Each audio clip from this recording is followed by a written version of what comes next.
Carmack. Classified research, Alderai, ID 6627. We've got a level 5 breach. Implement quarantine procedures immediately. Implement quarantine procedures now. Welcome to Now Playing Podcast Review of Doom. Welcome to the Ark, gentlemen. Part of Now Playing Video Game Movie Review Series. Look alive, man. Game time. Hosted by Arnie. Daddy's home. Justin. Say my name, baby. And Stuart. They're okay, they're just scared shitless. This podcast may contain detailed plot spoilers and harsh language. I took his name in vain. Listener discretion is advised. I guess you gotta face your demons sometime. Today we're discussing Doom, starring Carl Urban, The Rock before he was Dwayne Johnson, Rosamund Pike, directed by Andrei Bartkowiak. I'm not going to say that again this entire show. I'm just going to say the director. Of Chun-Li. He worked again. No, this is before. Yeah, he worked again. I don't know why. You go from this to Chun-Li. This is Arnie, your doomed co-host of Now Playing. And Stuart. And this is Justin. And I'm not here to retrieve your science homework. Alright, Doom. I lived Doom in college. Doom, Doom 2, and Doom 3 was one of the last games I played hardcore before I started podcasting and stopped having time for video games. Doom is the shit. I played this game for thousands of hours. I played multiplayer, I played single player, we'd modem up our friends, we'd have LAN parties at my house and just run around Doom maps shooting each other. I love Doom. Hey, if Doom wasn't the first-person shooter, it was certainly the biggest. It wasn't the first. The first-person shooter I played, I was a college sophomore, and there was a game that was shareware. You could download it from BBSs, if you remember those you dialed up to. And it was called Wolfenstein 3D. I'd never heard of the game Castle Wolfenstein. Oh my god, I played that game all the time as a kid on the computer. Yeah, they took that plot of you being this guy shooting Nazis and made it the very first-person shooter, and you got the first level for free, and then if you paid them, you got the other 6 levels. And I played that first one so much that I paid them, and I got the other levels, and then I found out that they were coming out with a sequel or a new game called Doom, where it was going to have much better graphics, and instead of fighting Nazis, you were fighting demons. They did a demo that you could download for free, and it was MS-DOS. Microsoft actually released a report that at one point there were more installed copies of Doom than installed copies of Windows. Wow. And somehow I missed it all. You know, Dad always bought the wrong computers. We'd buy games and they just would fail, and I got the thinking that a computer could only work as a word processor. So I didn't really play a whole lot of computer games until the late 90s. And I don't think I would ever play this one because I hate GoldenEye and first-player shooters. I'm so bad at them. Now, GoldenEye is a Doom ripoff, I want to say. Sure.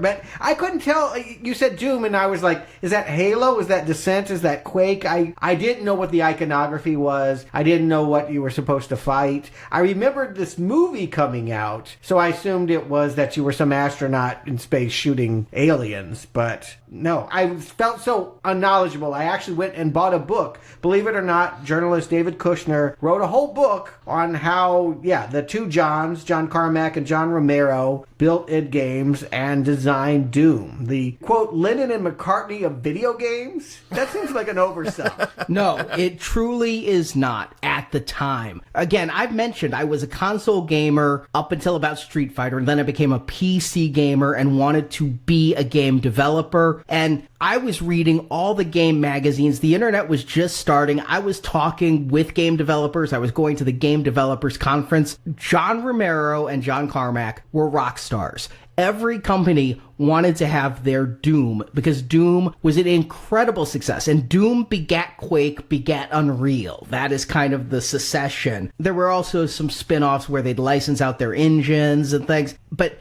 these were PC games. They eventually got ported to consoles, but if you played these, you were on a computer, you were using the WASD keys to control and using control, space, and alt to fire and change your weapons and things, and multiplayer, computer versus computer. And John Romero, man, he was such a superstar. He was on the cover of magazines, and he left id because I think they had an ego problem because he was taking all the credit when the truth is, as I understand it, John Carmack did all the hard stuff. John Carmack did the real advanced coding and really made the game, and John Romero was like, and let's put demons and skulls. Well, you can read the book. I mean, it goes into greater detail than I ever cared to learn about two people I had never heard of before. But yeah, this catches them really at their peak. Doom is, I think, the thing that really made them. They had previous success, but this is the game that really changed PC gaming. I think what they get credit for is before, if you wanted to play games, you would buy a video game console. And after Doom, you'd be more likely to play it on your home computer. I think you're right. I think Doom was the game that did that to me. I didn't have a console my sophomore year. I had a computer. I found Wolfenstein, I found Doom, and then I was opening my eyes to the world of computer gaming. I got a sound card, I got a CD-ROM, I got X-Wing. These were the games. Doom and X-Wing were my two games that really made me a gamer and wanted me to up my specs and get the high-end graphic cards and 32 megs of RAM back then and all that. This was my gateway. And yeah, I can't tell you how many nights my friends and I stayed up all night shooting each other in Doom. It was so fun, and it still is. I went back, I played the original, I replayed some Doom 3, I played the newest console version of Doom, which still is pretty fun, and then I was splurged. I wanted to try it anyway. I'd been kind of hankering. I got the VR headset for the PlayStation 4 when I found out, A, it was on sale, cheap, and B, it came with Doom, the VR game. And I'm like, well, we're reviewing it. I have to be able to speak to that. Here's the thing. I cared so little, I came over to watch you play Doom. I'm like, look, I hate GoldenEye. I'm not going to play this game. No way. But when you broke out that VR headset, boy, that was fun. That just totally changes the debate. It's the same game, but when you're immersed in that world in that way, I definitely got more into it. And I definitely could see spending lots of hours playing that new VR version. Not the old one, just not my thing. But the new one, totally with it. You know, being a graphic artist, I've always been kind of a Mac guy, you know, so computer games show up on Mac months, if not years later. But my brother at this time was definitely making that jump from home console to building his own rig. We were living together at the time, and there would be days where, you know, a shell would show up or a box of parts would show up, and he's building a supercomputer, and he brought me into Doom, and it was definitely something fun to play and sit around and watch other people play. And he got so into it that he was modifying levels. You know, I think he even reskinned a good portion of it and had his own version of Doom for a while. The book makes that clear as part of the appeal as well, that the way that they were releasing it, it allowed people to be designers in a way, to create their own levels. Someone came up with the Star Wars Doom within weeks of its release. And I did that. I made Doom levels. They had just the developer tools when you picked it up, and I tried it. I didn't like them so much. I had trouble getting their tools to work, and then Duke Nukem came out and had a more refined version of the tool. So I ended up making dozens of levels for Duke Nukem and actually contacting the developers, and I'm like, yeah, I've built a 3-story building and it's crashing your thing. And they're like, well, we're really not supposed to go 3 levels deep. It doesn't do that. So I was doing things that I wasn't even supposed to do on it. But yeah, I definitely made a couple levels of Doom and enjoyed that. Doom and Duke Nukem is what got me to think I should make games. I enjoyed making the levels. I enjoyed playing the games. I had ideas for games. I wanted to be a storyteller. Games were becoming more story-driven. And so I decided that might be a really fun career path. This also came out at the height of scrutiny towards video games. The same year legislation was passed. We need to look at what children are exposed to. These guys pride themselves on making really graphic, bodies dropping on the ground, blood spatter. That was all relatively new in a mainstream game. You might have been able to get the Texas Chainsaw Atari 2600 under the counter back in the day. But for kids to get a handle on something so violent and intense, this game was fast and furious, and I think it scared scared adults. It had a chainsaw. Yeah. When you ran out of ammo, you grabbed the chainsaw. I played my boss in this because, again, I had the job that he didn't care if I worked so long as I answered the phone. And he was in a bad marriage, so he wanted to game a lot. And he was so bad at this, and I was so good at this, that I told him I'd play him, and I would only use the chainsaw. And he could use any gun. He could use the BFG. I'd use the chainsaw. I kicked his ass. Yeah. But I think that might have been part of why it took so long for this to come to movie screens. I mean, this is an inordinate amount of time for a hit game from 1993 to 2005. It's about as long as it's taken any game to reach the screen other than Final Fantasy. You know, this got linked to the Columbine shooting. You know, there was just a lot of controversy around Doom and its negative influence, and I don't think they knew how to crack the case. It was bought relatively early, and you'd be surprised who first optioned it. Ivan Reitman, director of Ghostbusters and Stripes. I could see that. This has a Ghostbusters feel. The original Doom, you know, it wasn't very story. There were no cutscenes, but it would have text screens that would pop up that said, like, a portal opened and demons from hell came out, and you'd actually go to hell. You add a little humor to that. A lot of humor. I'm not laughing when I watch Doom. Let me put it that way. But I could see that concept of these demons and things being turned into a movie like Evolution or Ghostbusters. You could see Bill Murray running down these halls with the chainsaw. I think it's a weird choice, but it's worth pointing out Ivan Reitman did adapt Heavy Metal, that animated movie from the 80s. And, you know, at this point, his career was in the slum. He was doing Junior and Father's Day, 6 Days, 7 Nights. Evolution was not a hit. Eventually, it flamed out, and it just kept passing to studios. Columbia had it for a while. Warner Brothers was looking for their next Matrix. Doom was going to be it. And then when the rights reverted back, Universal picked it up and made it really fast in 2004 with whoever they could get. I was so out of gaming by the turn of the millennium. Was Doom still a thing to people still wanting a movie when it landed in theaters 2005? Yes, because Doom returned. The thing is, like I said, they made Doom and they made Doom 2, which had more monsters, but was the same engine, you know, the same graphics level. And then they leaped it forward with Quake. And Quake fixed one of the things I had a real problem with on the others, which is you could run, you could shoot, but you couldn't jump 1 foot in the air. Quake fixed that.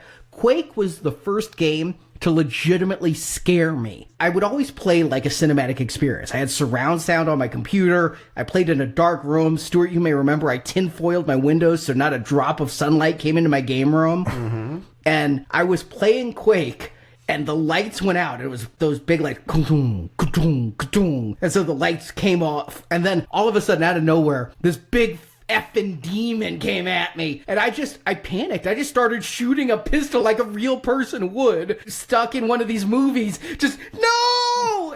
I was legitimately panicked by this freaking demon. Quake was great. Unreal is where I started to drop off a little bit. The reason being, Unreal focused more on multiplayer. They actually released Unreal Tournament, which was only multiplayer. It had no story. And that's when I realized high school kids were far better at the games than I was, because they had nothing else to do but play. And so I stopped. But then it was like, what do we do next? We've done Unreal. What do we do next? And they talk about this on the bonus features of the DVD. They said, let's make Doom 3. And they were all worried because Doom was their success. They were scared to go back to the well. They were wondering, would it tarnish the reputation of Doom to make Doom 3? They decided to do like a reboot of it. And so this one was very story driven. If you remember the game Half-Life, neither of you probably do. No. But it was a first person shooter that was really story driven and really fun. They decided to do that. You had to go into data pads. You had to read clues, and you weren't fighting roomfuls of monsters so much as you were fighting a handful of monsters, but they were really tough.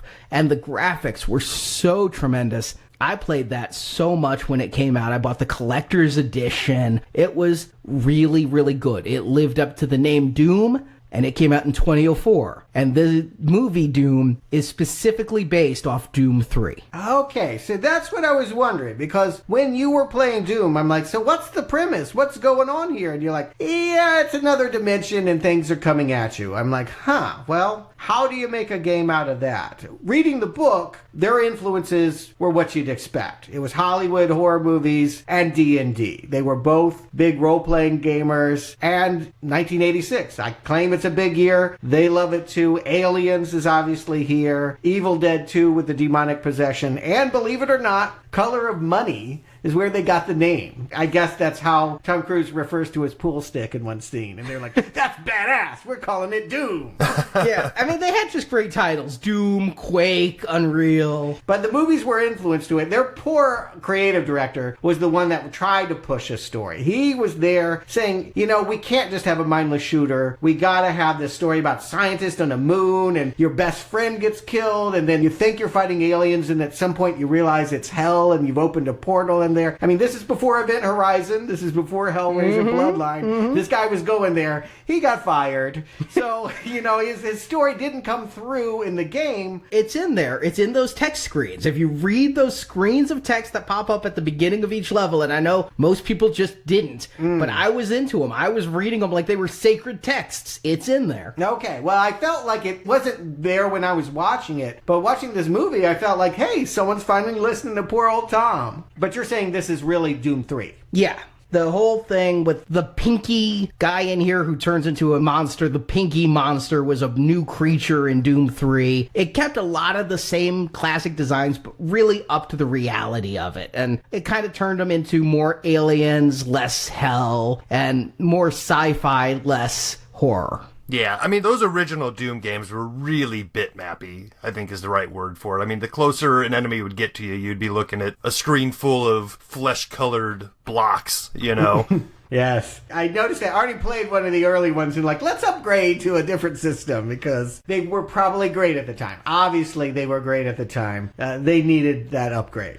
Yeah. Graphically. Yeah, they definitely did. But yet there was just something cool when flaming skulls were flying at you and shrieking. However popular Doom 3 might have been, though, Doom the movie was not. I had just moved to LA, and I was doing a whole lot of how to be a screenwriter kind of conventions and meetups, and just trying to get myself out there any way that I could. I actually met the co-writer of the script. He was being touted. The movie had just opened, and he was sitting there grinning, and he had just owned the world because Doom was going to open at #1, and he wrote it. And I was like, no, dude, this is going to kill your career. What do I know? He's writing Wonder Woman 2 right now, so clearly he did something right. I'm watching Doom, and he's still working. But this landed with a thud. I mean, a real thud. 30 million, and internationally only maybe doubled that. The budget was 60 million. I mean, they lost their shirt on this. They did, and I didn't see this in theaters. Wow.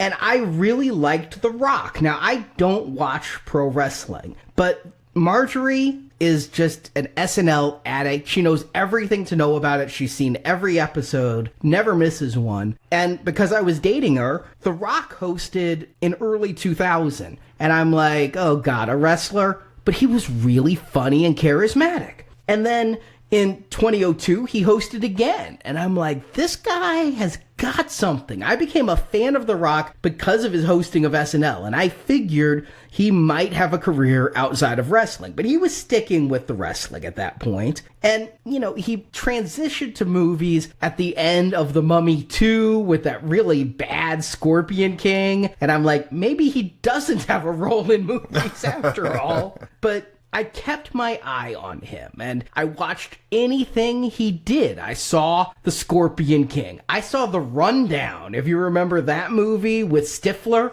Yeah, I think Arnold shows up to kind of pass the torch. It was just said that this was going to be the new Arnold, and by this point, Arnold was governor. He was not making movies. It was implied that if you liked Arnold, you were going to like The Rock, which made me not want to like The Rock. It was a long time before I ended up seeing him in a movie and realized that, yeah, he has a whole lot more charm than Arnold. I think he's much better than Arnold. And so I think it might have been one of those Fast and Furious things, or Pain and Gain. Not a good movie, but he was good in it. And I saw real potential for him as well. Quick aside, in 99, they were going to make this movie starring Arnold Schwarzenegger. It was going to be based on the earlier games, and he was going to just be named Doom Guy. But then a couple of kids tried to reproduce one of the Doom scenes with a chainsaw, and it went horribly wrong, and they just canceled that film. Yeah, I would say my relationship with Dwayne Johnson is pretty similar to Arnie's. You know, I knew him as a wrestler. I don't watch wrestling. He came on SNL a few times. I was like, hey, this guy is actually pretty funny. But in 2005, the fact that he's in a movie called Doom, it did nothing for me. I wasn't rushing out to the theater to see this. Well, I would see anything he did, but the trailers for this look bad. I mean, I saw Walking Tall. I saw Be Cool. I mean, I would have seen a sequel to Get Shorty anyway, but he was the best part of it. It was a horrible movie. But 2005, 2006, I started to give up on him. Between this and Southland Tales, it was a bad time. But I looked at this, and the trailers just, it didn't do it for me. I knew it was R-rated, and that might be the best way to do an ultra-violent video game adaptation. This is R-rated? Yeah. And in fact, I believe you guys saw the unrated version, which is 7 minutes longer. I watched both the R-rated and the unrated versions. So what do we get, a couple F-bombs and some boobs? You get some boobs, definitely, and you get some more gore. There was one scene in the R-rated that did feel really chopped up, and the first-person sequence goes on a little longer, and there's a few dialogue scenes you got. Wow, I might have needed night vision goggles to see all of this stuff. If you say it's in there, this movie is really underlit. It really is. It's like they spent $60 million, not a single one was on a light. Nope.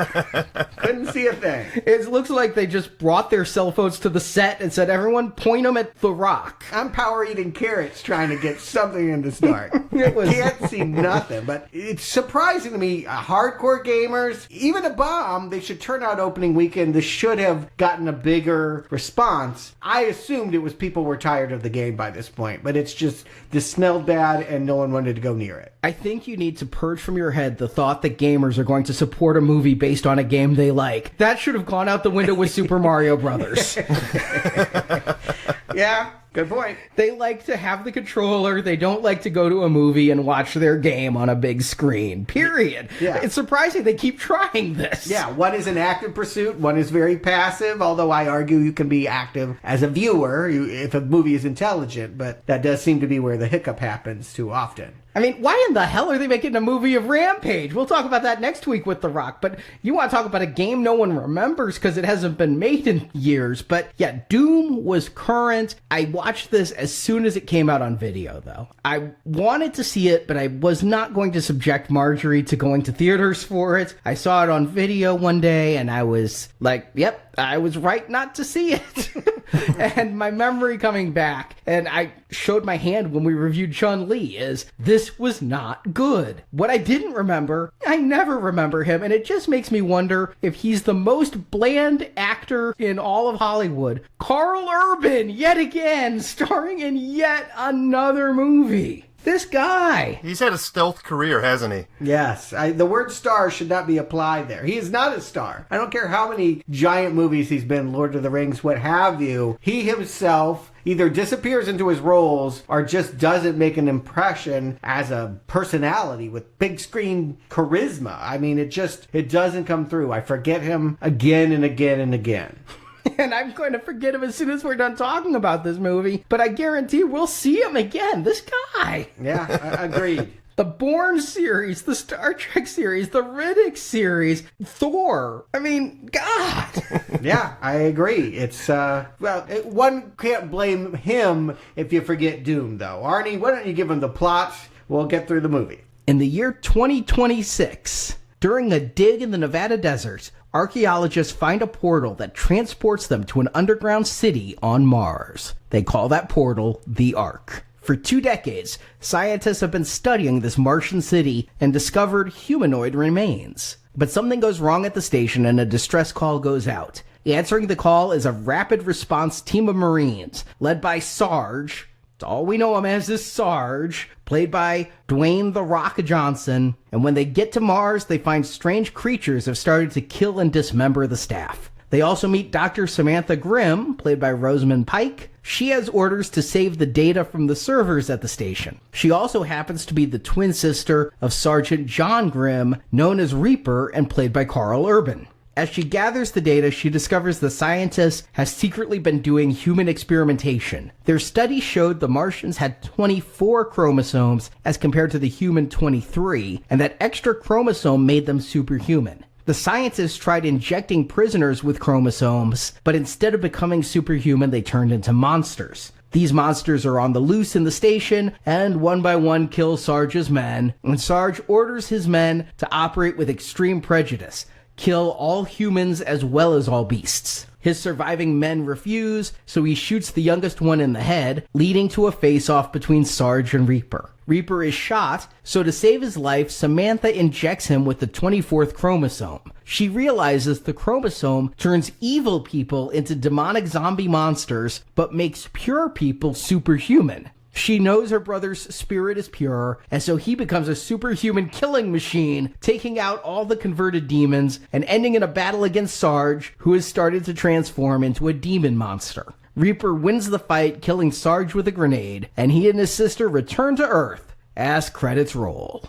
Now, there's a lot of people in this movie, but none of them matter except Sarge, Reaper, and Reaper's sister. So I didn't bother to mention the fact that we're seeing one of my favorite character actors in here, Richard Brake from Kingsman in that bit part, and also from the movie 31. He was also in Batman Begins around the time of Doom. This guy, he's just a good character actor. But here he's playing an over-the-top, obnoxious, funny guy. He is. I like his funny guy, though. At least his character has personality. He's playing Portman in this movie, and honestly, he's the only one I could really tell apart from the others because he would have funny lines. He's the kind of military presence I like on the screen. He's pretty much the Bill Paxton of the group, only a much creepier looking Bill Paxton. Bill Paxton actually, with his gap tooth and things, looked harmless. Yeah, let's just call it out. I'm a big Aliens fan. I think many people are. The gamers were. They used it as a model for Doom. So if they're going to go back to it and just say, we're giving you a B-movie version of the James Cameron film, it's been nearly 20 years since it came out. I guess it stands for an update. I'm not going to be mad about that. They are slavishly copying James Cameron's Aliens to fill in the blanks for Doom the movie. And I would say at least there is some structure there to carry the film. It's a movie I like. I'm not going to complain that this movie is derivative. But it is.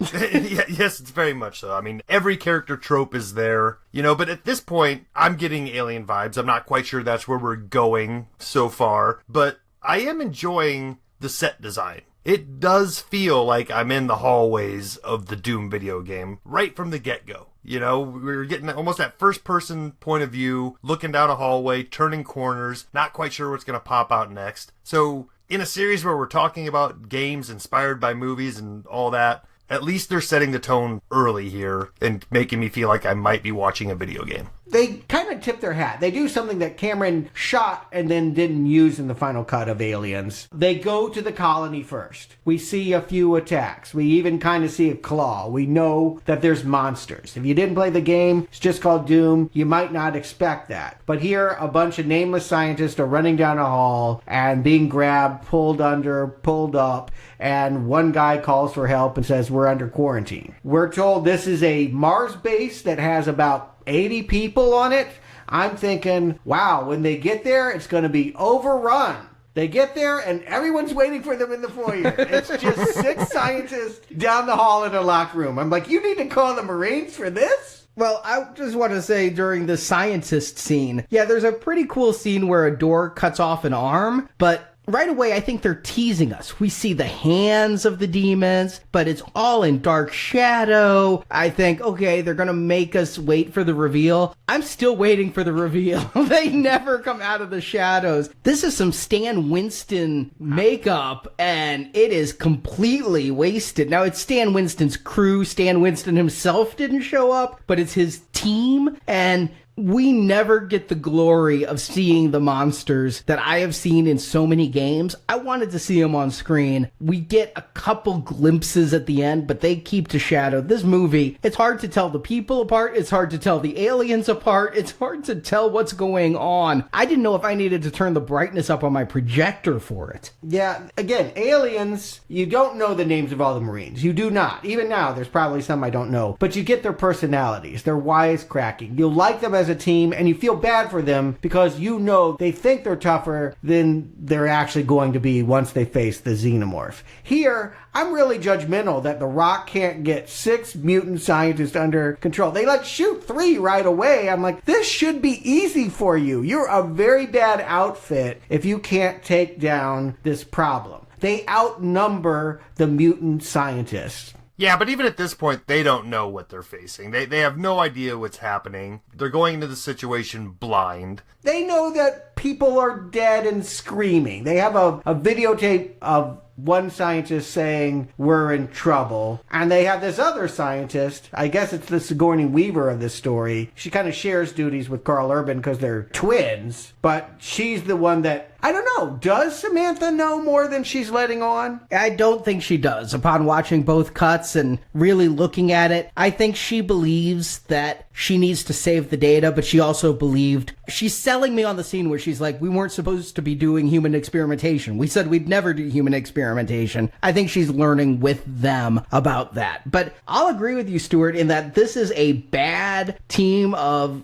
Marines because they are so indistinct. I kept trying to figure out what we have. I mean, Portman, I said he's the sleazy one because he was about to go on leave with 3 she-boys. Yeah, he's evil. He's passing out drugs. We will find out that he turns demonic because his soul or his essence is at heart evil. I kind of have trouble with this premise, but that's what they're going to say, is that this chromosome that's going to be causing all the mutation will judge your soul, and if you're evil, you're going to get claws and fangs and turn into a character from the video game. And most people are evil, is one thing. I mean, very few people aren't going to turn into those demons. So by saying Portman is evil, well, most of the people here are evil, as all but one will turn into evil zombies. Well, they're all scientists. I feel like there's a very anti-science being promoted here. I'm talking about the Marines. Well, no, most of them just get killed. Yeah, a lot of them just die. You've got the rookie, he just dies, he never turns. Yeah, but we get Goat, this religious guy named Goat, who has to cut his own arm for saying goddamn and taking the Lord's name in vain. The most spiritual of all of them, he turns into an evil zombie. Yeah, that is perplexing. And I think that there were a couple different ideas going on here. There are 2 credited screenwriters.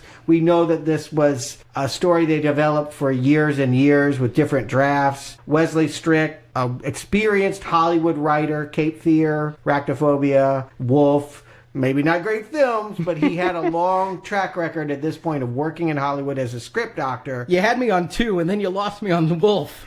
Dave Callahan is new. I think he was a fan of the game. This was his first produced one. He'd go on to do Expendables, Godzilla 2014. But I think they have different conceptions about how this works. And I think that there are many times where I'm like, they're going down this path, and then they just decide to drop that. They just stop with that storyline entirely. And there's so many ways to make this more interesting than they do. I mean, you can heighten the tension a million ways to Sunday and get a better movie out of this than what they do. Yeah, the Marines get there very quickly. We are not given much time to learn the characters, which is part of the reason I feel like I can't tell Mac from Goat when they get to the underlit sets. And I know Destroyer is a giant guy, and Duke has kind of an LL Cool J vibe if they could have gotten him into Prague where they shot this. Yes.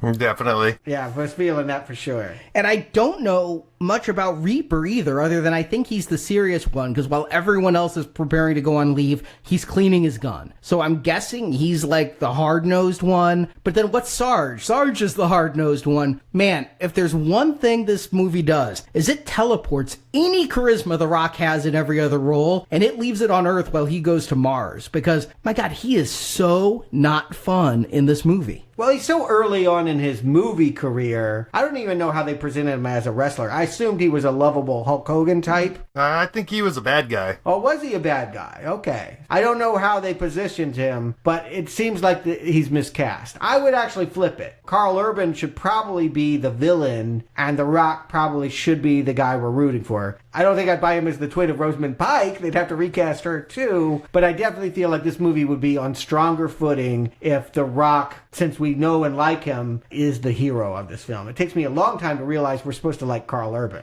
I actually will argue with you that the only thing this movie does right is trick me into thinking The Rock is the good guy and not realizing Carl Urban's the hero. Because I see The Rock in a movie, I think The Rock's going to be the hero, especially even at that time. Again, Walking Tall in those other movies, even The Scorpion King, he was a hero of sorts. That's the only thing I can credit this movie is I didn't see it coming that The Rock was a bad guy. But The Rock was offered Carl Urban's role.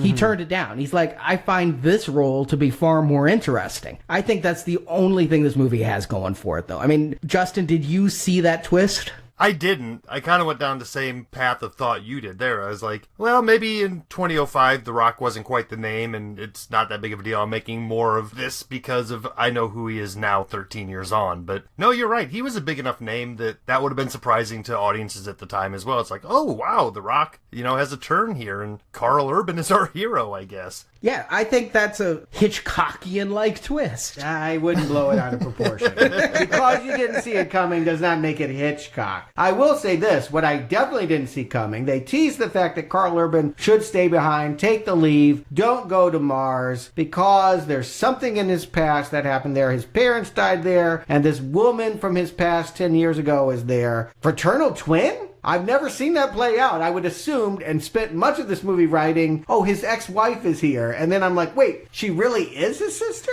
When I saw the R-rated cut, they cut the scene where she says that they were twins. And so I was mistaken. I missed the dropped line. One time he says, she's my sister. It wasn't for halfway through the movie that I realized that it wasn't an ex-wife, that it was a sister. The unrated cut makes that much more clear. But yeah, it's weird that they do go the sibling route instead of the ex-wife route. It's remarkably unformulaic. It takes Rosamund Pike off the table for being the romantic foil, although Duke does hit on her. It's the reason why he's hanging out with her. She's doing autopsies. It's just not usually explored in this kind of movie, the relationships between fraternal twins. What a strange choice that ends up being. And it's not like it's representing a theme of duality, the male and the female, the bad and the good. I mean, I'm really reaching here, but I don't think this movie has themes beyond shoot things means good. I mean, talk about The Rock's turn. It's unmotivated, right? This does not have a reason. He comes in and he's leading this team of Marines. Nothing makes him go crazy, right? There's no Apocalypse Now moment in this. He just turns. Well, they try to give it a little exposition where he feels like he's doing his job as he's more of a company man than Carl Urban turns out to be. Carl Urban understands that his job is to kill people sometimes and protect people, but we're to believe that Sarge is straight up working for the corporation. I think they even say the corporation in this movie. I think that's as thin as it's going to be cut and have any kind of weight behind it. And if you're remaking Alien, you need a Burke. Somebody's got to do the Paul Reiser part. Again, I talk about a lot of detritus in this film of just like ideas presented and then completely thrown away. When they first get to Nevada, they meet this nerdy, bespectacled guy, Sanford Crosby, and we never see him again. He has one introductory scene. He says, hi, and The Rock's like, I don't like that guy. We never see him again. I'm betting in some draft, he's the guy that's trying to get the mutants back safely, smuggling them back to Earth. Because a big part of the power play is we can't let the infected get off Mars. And so somebody's got to play that role. And in rewriting, that sort of becomes The Rock, I guess, because he wants to protect the data and the others want to bury the secret on Mars. They also play with the idea that they could get marooned there. Much of the things that they fight in the dark are very wimpy and go down with their bullets very easily, but there's some big thing that I think is the converted prisoner, the original infected, who barrels his way all the way back to Earth, chasing the guy at the wheelchair with him. I think there must have been some draft where he did use that grenade grenade that the Rock told them to use, and they blew up the Ark, and they were marooned there, hence why it matters that Portman called for backup. Because if you remember, there's this whole scene where Portman calls people that never show up to rescue them off Mars. And this is pretty early on as they get there and they realize they're dealing with, Portman goes in and says, what do you bet it's a disgruntled worker with a gun? Thinking that somebody just went postal. And then they get there and they find it's demons. And the demons are really bad. And Goat gets killed and comes back as a zombie. And Portman, despite being the sleazeball, despite being played by a guy who's almost always a criminal, despite all of this, he says to Sarge, hey, operating procedure is, we call for backup. We should follow procedure. This is not how you do things. And Sarge is like, we are the backup. I don't need no blah, blah, blah, blah, blah. So right there, already, The Rock is breaking procedure and being a dick about it. So Portman does the right thing by going off on his own, saying he has to use the bathroom and calling for backup. But backup never comes. Nothing comes of it other than he gets attacked while trying to call for backup. So, doing what you're supposed to do is bad. If you look at Aliens, at a certain point, their ship that they use to fly back to the ship hovering above the planet is wrecked by an alien attack, and they're marooned there, and they have to figure another way off. I think that scenario in somebody's draft was that way. And then the other screenwriter said, but no, the real threat is we don't want the Ark to be shut down. We want to have that open because it's really scary to think it could get all the way back to Earth. Yeah, you're right, Stuart. This feels very much like a tug of war between somebody actually trying to make a dedicated remake of Alien and somebody trying to rein them back in the whole time. And it is telling that The Rock says he's supposed to retrieve the company property, and yet all they're retrieving is data. When you say property, I could see that as meaning maybe the 24th chromosome. Maybe it's as simple as that. You were right. I'm going to compliment this movie. It looks like the game. The barrels, the layout, and all of that. But someone explained to me. I get that they're in quarantine, that something went wrong with this chromosome thing. Did something happen to the lights? Is there some reason why they don't have lights? Well, and why does this scientific facility that's supposed to be clean everywhere have hallways that are dirty and rusty and dripping water? This just happened an hour ago. Things shouldn't be in this, much disarray. There's no logical reason for it to be like the game yet.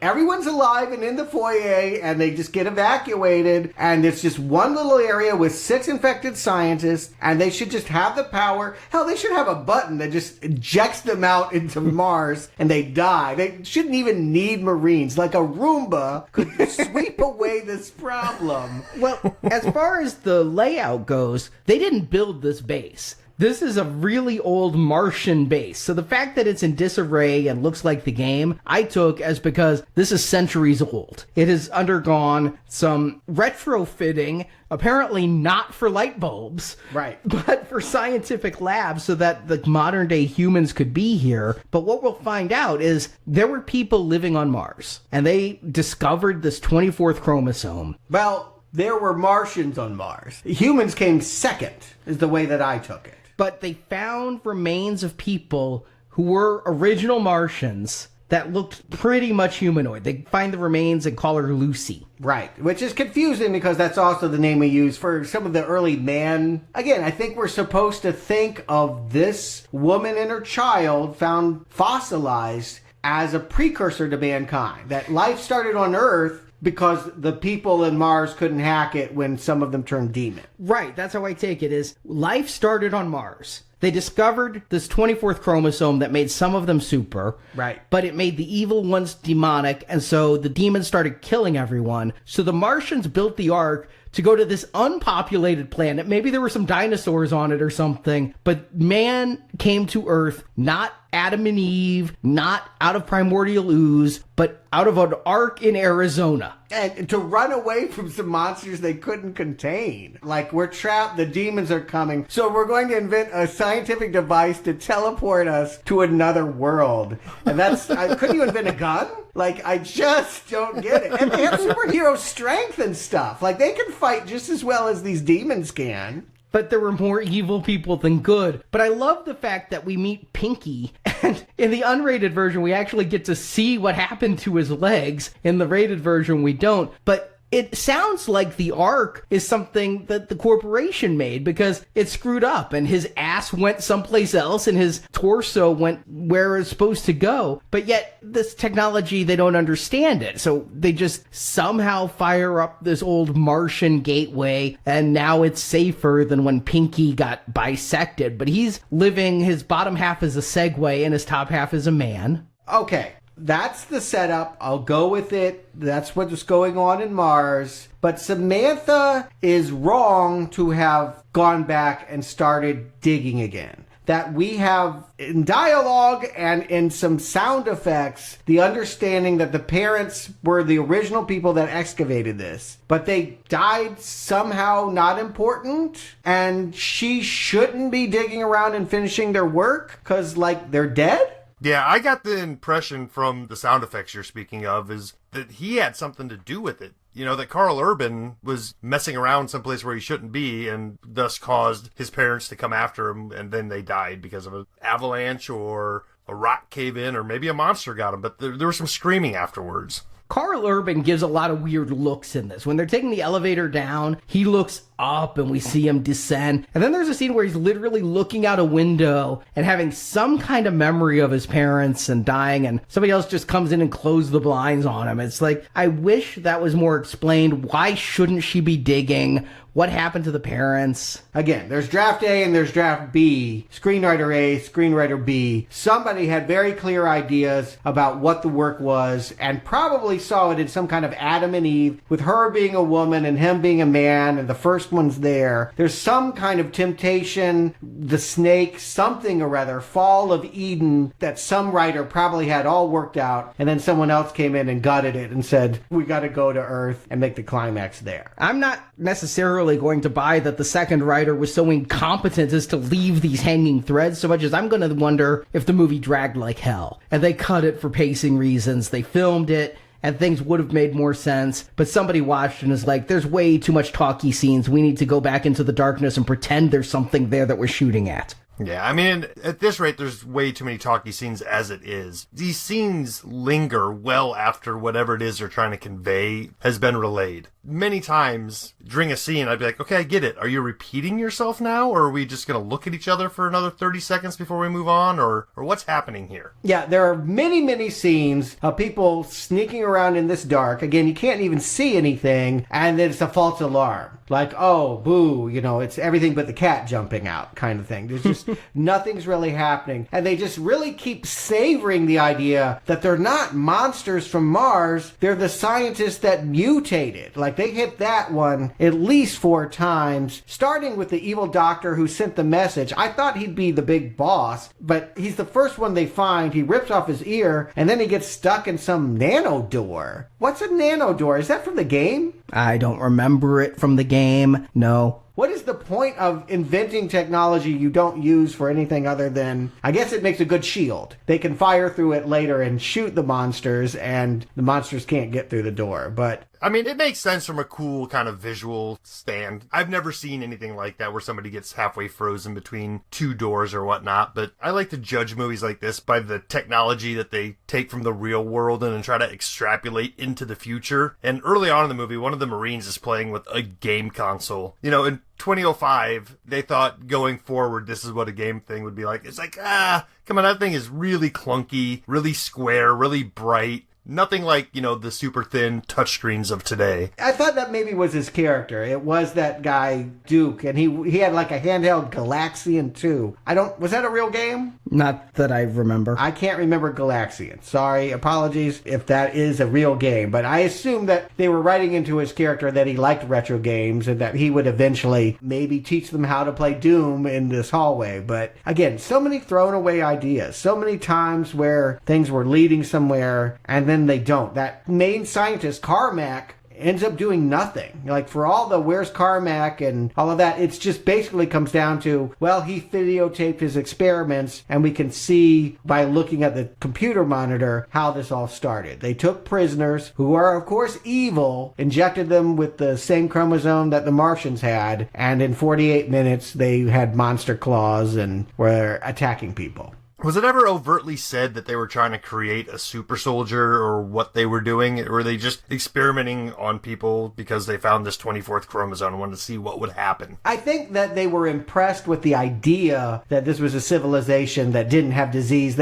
For whatever reason, the research led them to believe that they were super powerful. That the 24th chromosome gave them such great abilities. It was a mystery why they died out. And so maybe they didn't put one and one together to make two and said, we should start injecting ourselves with the 24th chromosome. Yeah, that's what I take as well. But they chose prisoners. They brought criminals, murderers to test it on, which is why they only made demons, it turns out, is because we have this thing about spirituality and what's inside of you matters. And yeah, if you're an evil person, you're going to be turned into some kind of... You start as a zombie. I think you come back as a zombie human, but you eventually mutate into one of the baddies from the game. And I'm going to say not enough baddies from the game. The game had so many monster designs and things. And here, we basically get 3 different monsters plus zombies. You got your standard walker, you've got your bigger guy, and we've got Pinky later on. And that's it.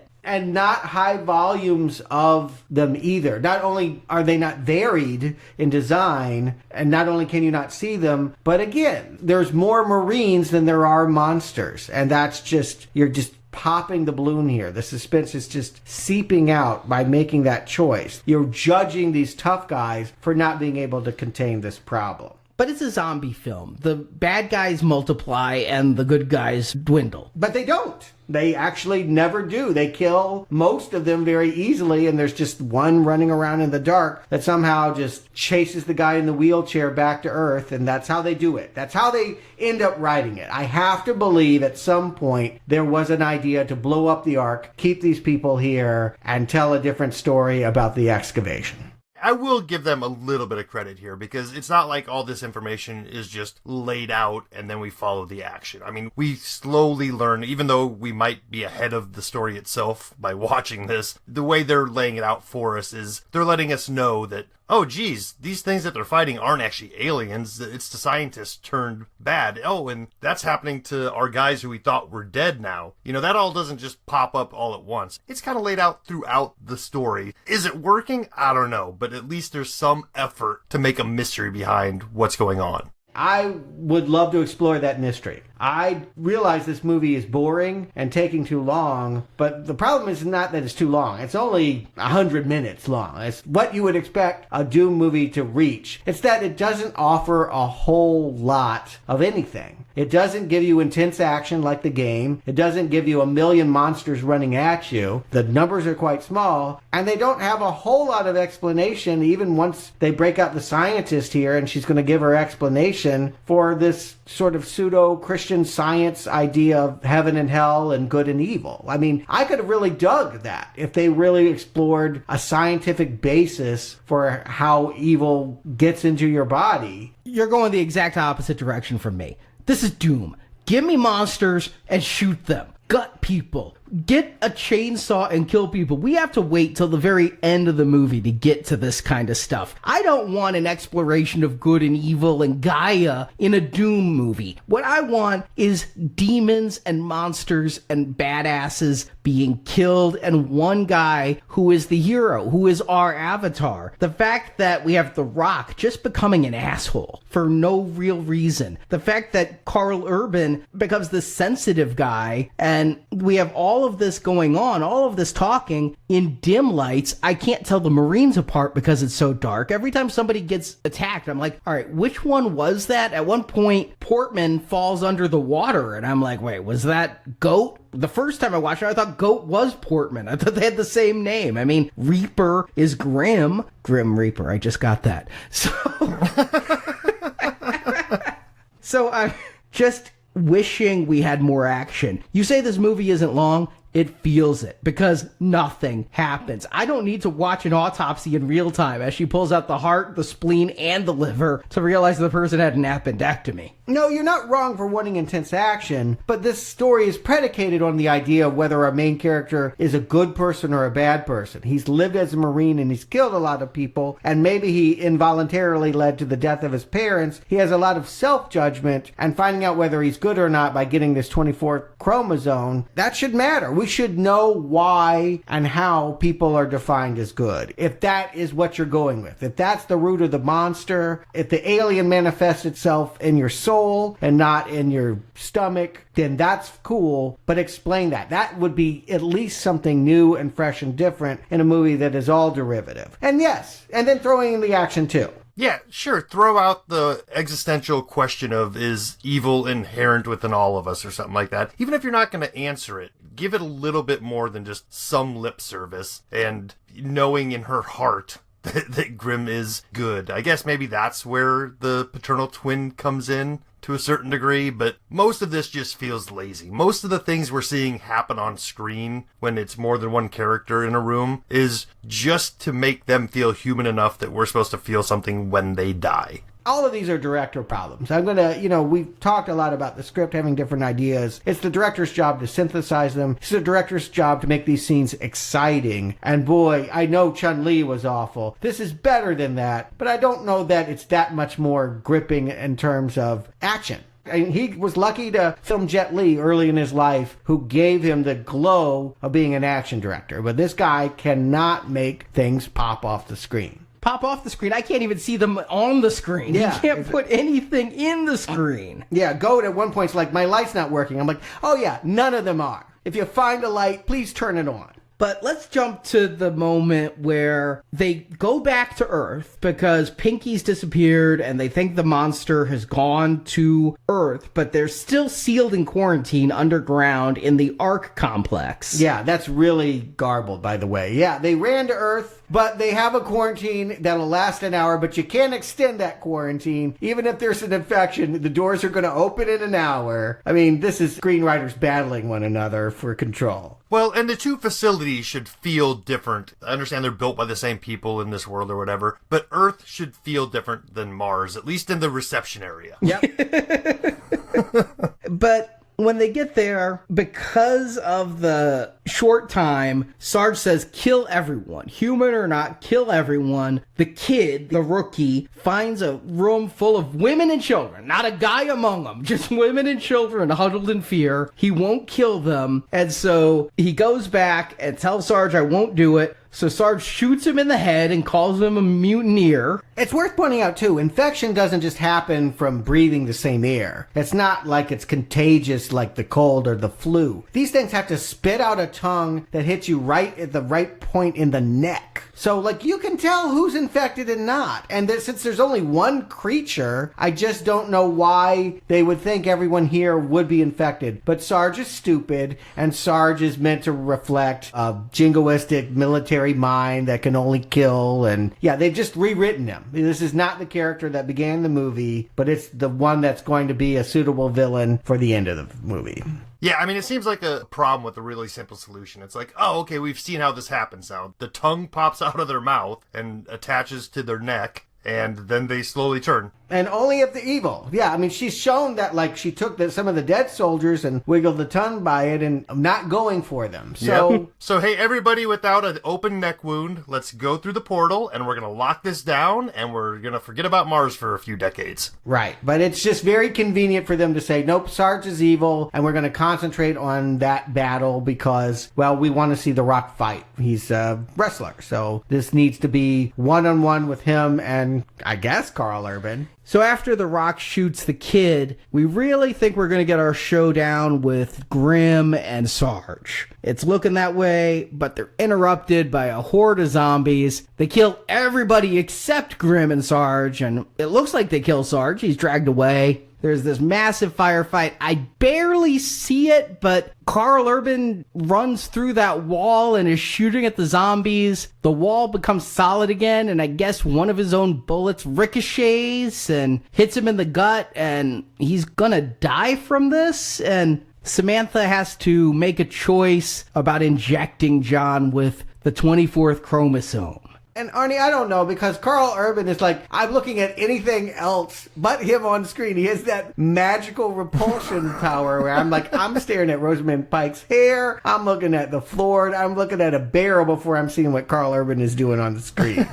And so I don't mind when he goes off the screen. Yeah, because his sister is so sure he's pure. Even though his name is Grim Reaper, she's so sure that she knows her brother, from whom she's been estranged since childhood. They're all on Earth. Mm-hmm. She's going to take the risk of turning him into one of those demons. But instead, she makes him superhuman, and we get to watch somebody play the game.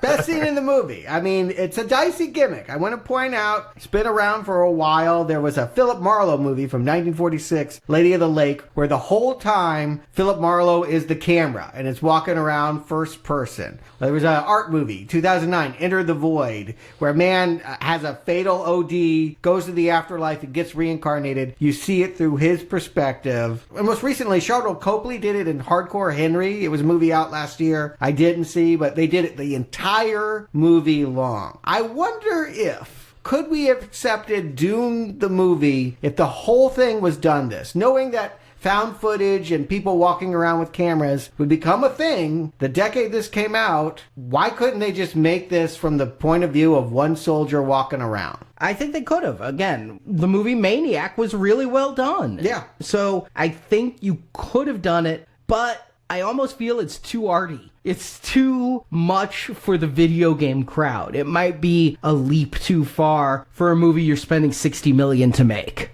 And even just from the visual standpoint here, I got sick of this real quick. I mean, you get the idea pretty quick on what they're doing here. It's like, okay, I get it. Your gimmick's here. Let's get through it. You know, I mean, there's a few jump scares in there or whatnot, but for the most part, I couldn't watch much more of this particular action. I suppose they could intercut it with a few memories or, you know, maybe the point of view character that we're in the head of. Maybe has something on their wrist that we can watch old videos to get other information. But yeah, a full movie of this, I couldn't sit through it. I didn't see Hardcore Henry. I know they did it in that movie, and I know that movie's not particularly popular. It would be curious to see someone try. I'm up for it. I don't think it would save this particular movie, but I did like the sequence. I did think it's about 10 minutes long, at least in the cut that I saw, and, you know, it was more energizing than anything I had seen before or since in this movie. Agreed. And I could actually see aliens because it was a first-person view, and there was so much gunfire with gun flare that it illuminated the villains. It's the best view you have, and I'll admit it does get tiresome. I think it was around 6 minutes or something in the unrated cut, but I had all I could take of it by the end, but I love that he got the chainsaw. I mean, that was a nice nod to the game, and he just chainsaws somebody. I wish he wasn't necessarily a superhuman during it, because I don't feel superhuman when I played the game. I felt like a human fighting zombies and demons, but no, I liked this turn. I liked the fact that they went here with it. It was fun.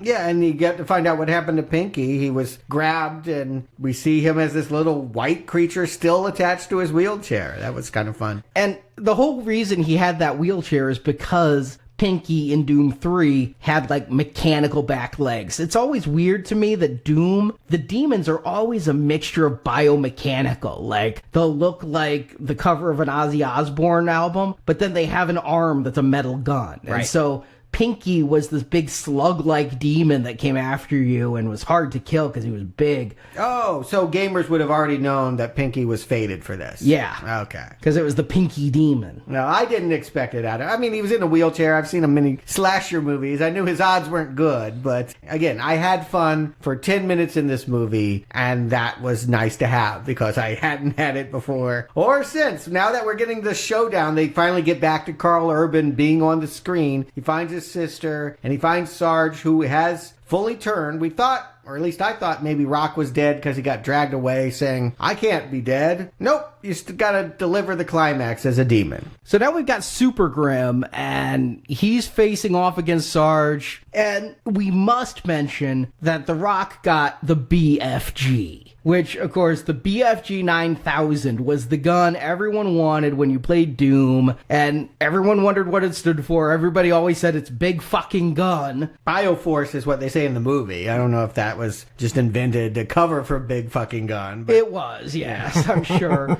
And so he's got the BFG 9000, which is the gun that just mows down the bad guys as long as you can keep the ammo stocked. And they have this nice friendly conversation. How many bullets you got? Half a clip, you? One shot. And The Rock's makeup at the end, I gotta give it this. It looked so good I didn't realize it was The Rock. When he turns all demonic, I actually thought they might have brought in a stunt double or something. It is that transformative. And then they're out of ammo, so hand-to-hand combat. Yeah, and this is where the movie, I hate to say, gets hokey because it's been crossing that line back and forth all evening, but the wire work here where both these guys are super soldiered up and doing super jumps is just not coming off very well. no, The Rock is not particularly believable as someone who can leap buildings in a single bound. Or I did kind of like that he makes brass knuckles by ripping off a stairwell and wrapping it around his fist. But the combat, again, maybe it's the directing. They're just not getting anything out of these fights. The only thing that's adrenalizing was that POV Doom stuff. Yeah, why not play to The Rock's strengths? I thought for sure when I saw them going hand to hand that we'd get his wrestling moves. There's one point where he picks up Carl Urban and spins, but really, like Justin said, they start pulling out some cheap-ass wire foo, and that is not The Rock's forte at this point. Now, you say jump over buildings in a single bound. I think he's still going to play Black Adam, so we're going to see him as a form of Superman, and he will be doing that stuff. But at this point, I just think you get him doing some mano-a-mano with Carl Urban, where you know The Rock has the advantage, so Carl Urban's going to have to pull something out in order to survive this. Yeah, I guess what they do come up with is somewhat satisfying, even though I thought maybe they would use the arc to cut him in half, but he fully gets sucked through. Yeah! Why don't they use the arc to cut him in half like Pinky got cut in half? That would be so much better.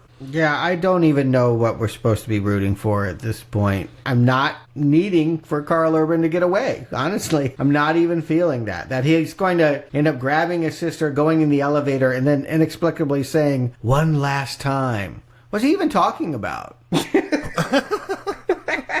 That must have been something cut. Again, that must have been some screenwriter had a scene of them as children going in an elevator, probably when the parents died, and without that to reveal what he's talking about, I was shocked that the movie ended at this point. I was like, that's it? We're not going to find out anything else? Yeah, I couldn't believe how fast the movie ended after blowing up The Rock. I mean, there's still the chromosome. There might still even be demons in Mars. I mean, they were mowing down hordes of them by the time they got back here. They're going up to the surface. I'm not convinced that this station is clean of monsters. This movie might as well come up with just Game Over as some Nine Inch Nails remix plays. Trent Reznor was involved in their games, right? He did a voice in Quake? He did the music for Quake, and they actually released a soundtrack for it, so... They kind of had to get him. They used, for most of the score, it's Clint Mansell, who very memorably, I'll always remember him for the Requiem for a Dream soundtrack. He used to be in the band Pop Will Eat Itself. Seems like a good choice here. I just wish he had more opportunity to rock out. I think the score in this is great. With the electric guitars, it conveys an energy that the camera never has. Yep. Agreed. It works for what it's supposed to be doing, for sure. Yeah, the soundtrack's better than the movie. So, Justin Stuart, would you recommend Doom? Justin. This may be the most fan-servicey video game movie we've come across so far. If it was in one of the games, you're going to see it on screen here. Knowing Doom really didn't come from a story background, coming into this, I wasn't expecting, okay, you've got to hit this beat, you've got to hit this beat, you got to make sure you talk about this guy or that guy. There's none of that. I mean, Doom is hop into these hallways and start killing the ugly mutants in front of you. Okay, great. They've got all that, and somehow they took a pretty easy story to tell and made it boring. I was bored through most of this movie. And The Rock, like you said, Arnie, has charisma. He's a charismatic guy who can carry a movie. He's not doing it here. I like Carl Urban. He's fine. He's not my favorite actor, but he's not somebody I look at and think, oh, he's going to ruin this movie for me. I really enjoyed Rosamund Pike in Gone Girl. I thought she gave a great performance there. Here, she's not given much to do other than look confused and mad most of the time. So, yeah, I mean, if you're a huge fan of Doom and you've never seen this, I suppose you can fast forward to the 10 minutes of Doom footage at the end, but I'm not putting this back in the console to play again. Stuart? The nicest thing I can say is that it won't break your heart. I mean, if you love the game, it won't destroy you the way that lovers of Double Dragon and Street Fighter might feel watching their movie adaptations. At the very basic level, it succeeds in visualizing gameplay. And call it fan service, call it what you want. I think that is a high bar. So far in this series, the movies that have been the best have been the ones that have gone to the game for their visual ideas. The Jolie Tomb Raiders and this kind of looked and felt like what you would experience playing the game, and that's far more successful than Mario, Double Dragon, Street Fighters. That said, it's a poor Aliens ripoff that they've made a million different ways and just has very little of its own identity to recommend. There is just not enough ideas here to sustain the video game action. The movie isn't too long. It just spends too much time on banal scenarios. And so I just can't think of who would be entertained by this movie. It's a Red Arrow, but in this series, it's one of the better ones. Yeah, Justin, I'm going to have to disagree with you. I feel like I do love Doom, the games, and I definitely was much more into them even when I saw this movie the first time than now. I felt like I was a fan, and I don't feel serviced. I mean, yeah, it does have a lot of nods to the game. id Studios was involved. They approved drafts of the script, and they made sure that their property wasn't completely obliterated. But I think that this movie's boredom, if Doom the game was as exciting as Doom the movie, I would have never gone past the shareware. I would have gotten bored and not even beaten level 1. This is a slog. It feels underfunded. I am shocked that they had 60 million and filmed in Prague. Because in Prague, 60 million is like 120 million here. Here's what they're not saying. I read that figure too. I can guarantee you all of that went to earlier drafts, earlier ideas, stars that probably were committed to it and then they paid without doing the movie. That 60 million is not up on the screen. That is a $10 million movie with a $60 million price tag. Seriously, Super Mario Brothers had more visual panache. Yeah, and it was 10 million less. Mm-hmm. Its New York was more impressive than any of these corridors. Now, I realize all they had to do was reproduce the game. But that game doesn't just have a whole lot of talking and falling into puddles and autopsies. That game has you go into rooms and light goes out and demons attack you. And I wanted more of that. And I definitely wanted a big boss battle. If it's going to be The Rock, turn him into one of the big baddies from the game. You know, turn him into the giant horned creature with the metal arm or something. I mean, I don't expect this movie to go full on Doom 2 ending where you're literally battling Satan, but I wanted something more than this. It's a really solid Red Arrow, and yet I still feel it's one of the better movies we've reviewed. Damn! Yeah, I'm with you there. It's on the upper end of this, which is just going to show that it's really hard to make a video game into a satisfying narrative film. That was the best thing I can say about this movie, is it wasn't as bad as I remembered. But it was still bad. Yeah, it's bad. They're all bad. This is a bad series, and I don't want any more. I don't want a sequel. I don't want a reboot. I'll tell you one thing I will do. After 23 years debuting on computer consoles, Doom is finally a board game. And I'm really into that right now. I really enjoy tabletops and stuff that you could, one player is playing the demons, and then you can take up to 4 other people playing Marines wandering into rooms, and it's getting good reviews. That I would play, that I would continue to do, and certainly the VR Doom I celebrate, but this is just not a property that needs to find its way back to narrative storytelling. No, I agree. If you want a really good first-person scene where you're going around and seeing things shot and chainsawed, buy the VR helmet for PlayStation. That is so much better than the 5-minute scene in this movie of that. When you're actually moving around yourself, and I just upgraded, Stuart, we can play it again. I bought the blaster accessory, so you're actually holding a gun now. Nice. Haha, that sounds like fun. It is. It is incredible fun. Strong recommend for Doom the VR experience. Not recommend for Doom the movie. But, you know what? There's enough in Doom that if they decided to remake it and learn from the mistakes of the past, and come on, it's been 13 years, I'd be open to seeing what they could do. I'd be interested because I do think Doom has always been a game high on action, short on story. They fixed it a bit with the last couple, but I would think a movie set in the Doom universe would be interesting. I don't want to see animes or direct-to-video like they did with Starship Troopers and things like that. But if you get a budget and you want to do a horror sci-fi movie, Doom is ripe. Since you're not doing original concepts in films anymore, Doom is one of the better ones to try to cherry pick. I disagree. That's probably because I don't like movies that are high on action and low on story. I don't ever want that. Some people want that in their games and in their storytelling. I'm fine with it in a game. I don't judge it in a game, but I judge it in a movie. And there's just nothing here to adapt. There's no reason to.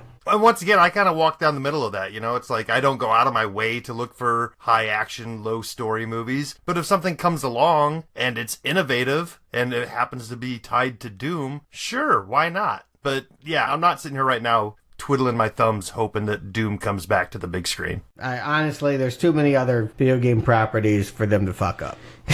All I'll say is, John Carmack, if you're listening, I have ideas that we could make a better Doom game. Call me. But if they don't make a Doom movie, I'm not pining for it. I just think that it would work better than Rampage. I at least see more story in Doom than Rampage. I don't know how you couldn't. I mean, it's Godzilla, Wolfman, and King Kong all rolled into one. Yeah, that made the game cool. It's like, oh my god, I could play Godzilla, King Kong.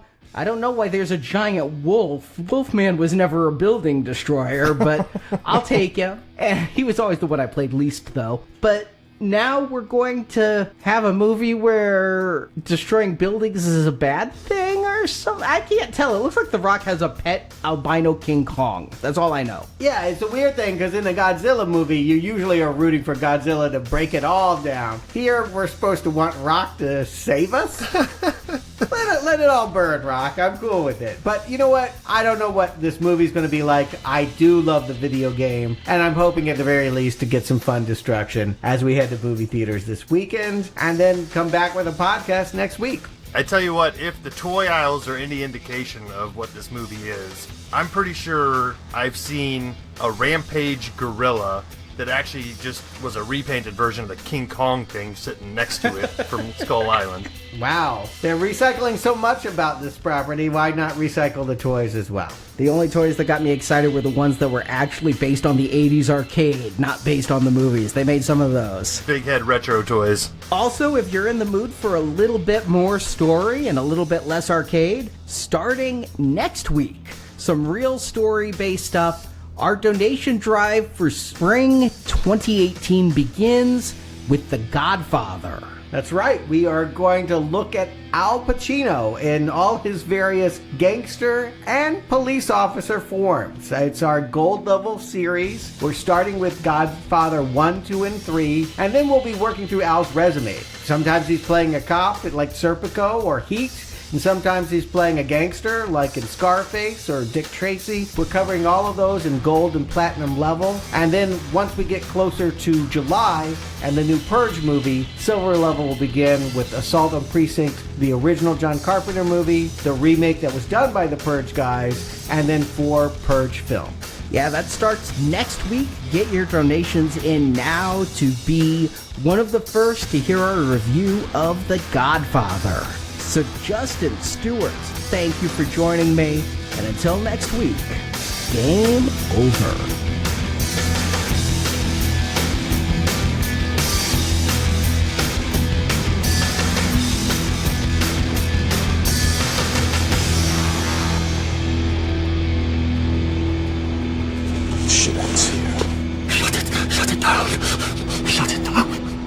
Thank you for listening to this episode of Now Playing Podcast. We hope you've enjoyed the show.